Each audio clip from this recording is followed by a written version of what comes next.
சீக்கிரமா தூக்க போறார்.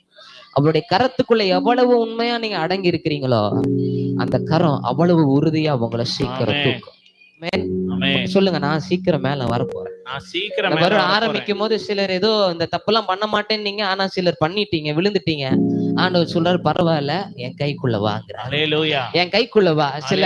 சில ஏதோ பண்ணிட்ட விழுந்துட்ட, என் கைக்குள்ள வா, நான் உன்னை சீக்கிரம் தூக்கதான் உன்னை கூப்பிடுறேன்.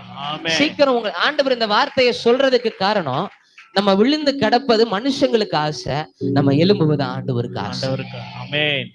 நம்ம விழுவதற்காக 1000 பேர் காத்து இருக்கிறாங்க, ஆனா நம்மளை தூக்குறதுக்கு அவர் மட்டும் தான் காத்து. பேதுரு தண்ணிக்குள்ள விழும்போது படகுல இருந்து யாரோ குதித்தாங்கன்னு வருதா? இல்ல. 3 வருஷம் இவங்களும் கூட தானே இருக்கிறாங்க, பேதுரு கூட. யாராவது ஐயோ பேதுரு குதிச்சிட்டான்டா வாங்கடான்னு யாரும் வரல. ஆனா வேதம் சொல்லுது, உடனே கர்த்தர் பேதுரு உன்னுடைய கரத்தை பிடிச்சு எடுத்தார். யாரும் வரலன்னு கவலைப்படாதீங்க. பக்கத்துல வச்சு சொல்லுங்க, யாரும் உதவலன்னு கவலைப்படாதீங்க.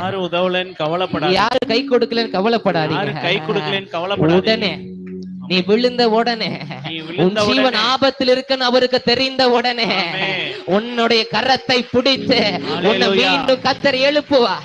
ஜலத்திலிருந்து எழுப்புகிறவர் ஆண்டவர்.